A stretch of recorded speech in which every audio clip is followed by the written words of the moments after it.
имрӯз корҳои сохтмонӣ дар нерӯгоҳи барқи обии Роғун ки замина барои рушди босуботи давлати соҳибистиқлоли Тоҷикистон аст, аз рӯи нақшаи таҳризишуда бо маром идома дорад. дар иншооти мазкур барои анҷоми корҳои сохтмонӣ наздики 12 000 коргарону мутахассисон шабонарӯзӣ заҳмат мекашанд. бо чунин рӯҳияи созанда бунёдгузорони нерӯгоҳи Роғун талош бар он доранд ки корҳои сохтмониро саривақт дар асоси лоиҳаи пешбинишуда бо сифати баланд ба анҷом расонанд ва ҷӯшу хурӯши имрӯзаи кор аз он шаҳодат медиҳад ки бунёдкорони иншооти мазкур дар тамоми қитъаҳо ба натиҷаҳои назаррас ноил мегарданд. иттилоъ дода шуд ки бештари иншооти асосӣ ва ёрирасони нерӯгоҳи барқи обии Роғун омодаи васлу насбанд ва барои оғози истифодаи даври аввали нерӯгоҳ тайёр шудаанд. аз ҷумла дар нақбҳои обпартои якум ва дуюм ки дарозии ҳар яки он наздики 1500 метрро ташкил медиҳанд, корҳои асосӣ ба анҷом расида дар баъзе аз мавзеъҳо гузоштани анкерҳо ва дигар корҳои мустаҳкамкунӣ ҷараён дорад.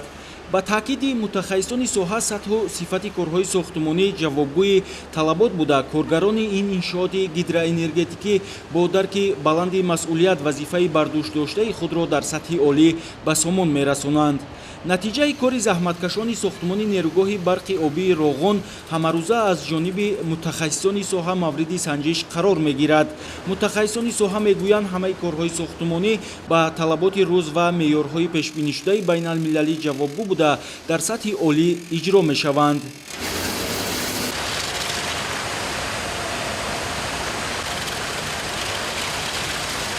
нақбҳои обпартои қабати якум ва қабати дуюм дарозӣ бо 1.5 километр оби навбати аввали сохтмонро мегузаронанд.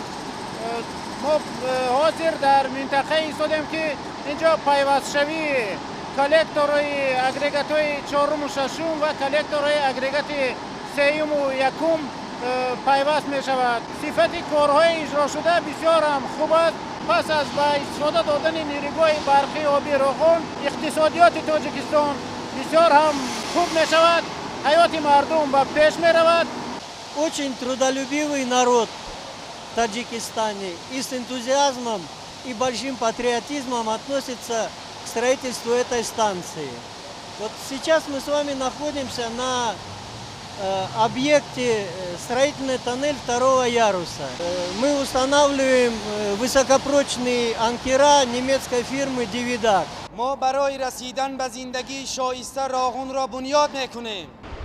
дар нақби сохтмонӣ рақами 3 бошад корҳои сохтмону васлгарӣ идома дорад.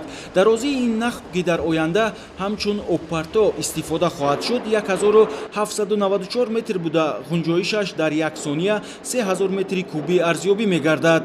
дар даромадгоҳи нақб корҳои сохтмонӣ пурра ба итмом расида, тақрибан 70% корҳои кӯҳкании он дар дохил анҷом ёфтааст. корҳои анкергузорӣ ва мустаҳкамкунии қисмати поёнии деворҳо бошад бо сатҳу сифати баланд пеш меравад.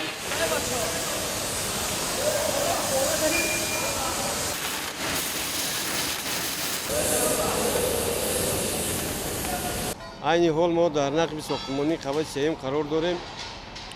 тибқи лоиҳа дарозии ин нақб 1794 метрро ташкил медиҳад.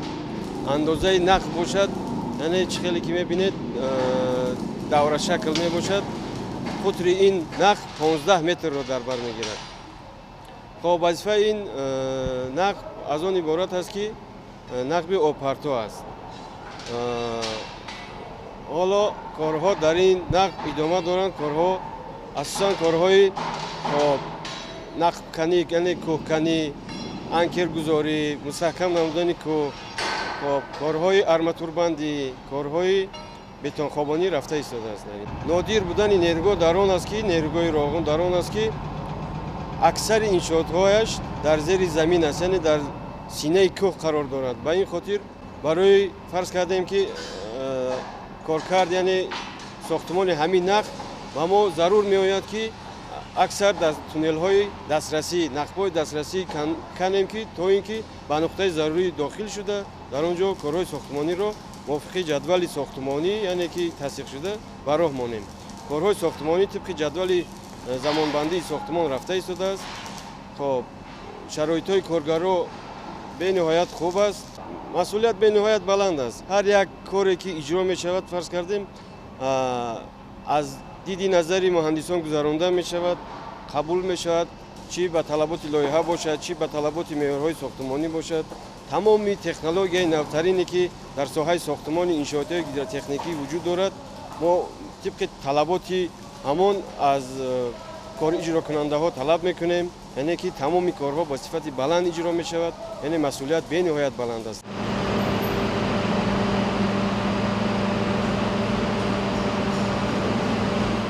дар толори мошинҳо аз тарафи корхонаи давлатии электрояжмажи Украина ва ду ширкати зерқудратӣ васли таҷҳизоти гидроэнергетикӣ аз ҷумла насби статори генераторӣ бо иштироки 65 нафар мутахассисони украинӣ ва 30 нафар мутахассисони тоҷик идома дорад.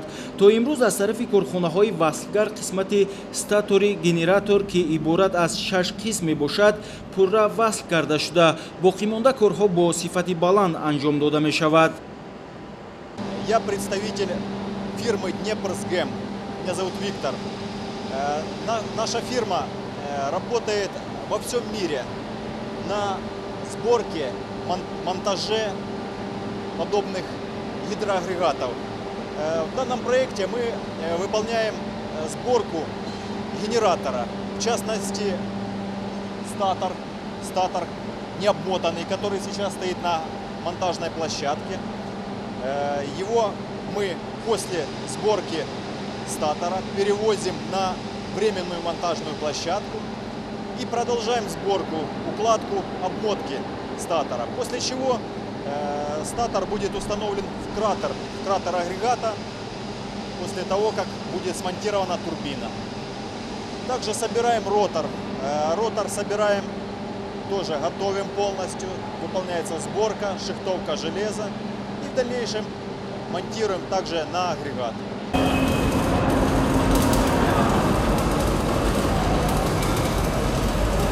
гуфта шуд ки дар сохтмони нерӯгоҳ аз тамоми имконоти мавҷуда самаранок истифода бурда мешавад.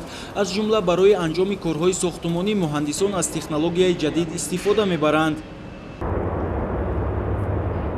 дар қитъаҳои захираи сангу шағал ва дигар маводи табиӣ низ кор аз рӯи реҷаи муқарраршуда ҷараён дорад.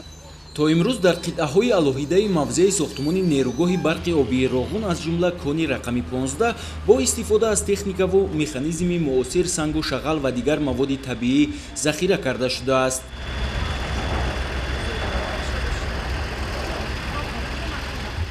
маводҳои зерин аз қабили зиёда аз 79 миллион куб маводи шағалзамини кони 15, зиёда аз 71 миллион куб маводи ҷинсҳои кӯҳӣ, зиёда аз 28 ҳазор куб сангҳои калонҳаҷми аз 1,4 тоннаҳа, зиёда аз 68 ҳазор куб маводи сангҳои калонҳаҷми аз 5 то 7 тоннаҳа, зиёда аз 16 ҳазор куб маводҳои полоишӣ аз шағалзамини кони лаби дара ва зиёда аз 300 дона бетонитҳои 10 тоннаҳа мо ҳама ин маводҳоро захира кардем.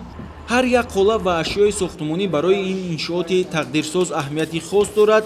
Ин аст ки сифати кору санҷиши он дар мадди назар аст. масъолаи сохтмонӣ ва дигар маводи зарурӣ дар озмоишгоҳ аз ҷониби нозирон ва мутахассисони соҳибтаҷриба бо истифода аз технологияи пешрафта мавриди ташхис қарор мегирад. мо ҳамарӯза маводҳое ки дар сохтмон ворид мешавад, масалан арматураро ҳар рӯз оварда мо дар ташхис мегузаронем. вақте ки дар ташхис мо гузарондем ба стандартҳои байналмилалӣ вақте ки ҷавобгӯ мебошад, мо онро ба сохтмон истифода иҷозат медиҳем, истифода бурдана иҷозат медиҳем. чуноне ки айни замон шумо шоҳид будед, арматураи қутри 25 мм-ро мо ташхис гузарондем ки ба стандартҳои байналмилалӣ ҷавобгӯ мебошад.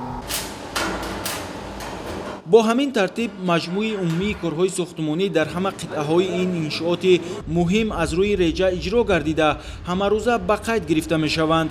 кор дар тамоми қитъаҳои сохтмонии нерӯгоҳи барқи обии Роғун дар асоси ду баст пеш бурда мешавад. таъкид мегардад ки бо бунёди бузургтарин нерӯгоҳи барқи обӣ Роғун яке аз ҳадафҳои асосии стратегии Тоҷикистон истиқлолияти комили энергетикӣ татбиқ хоҳад шуд.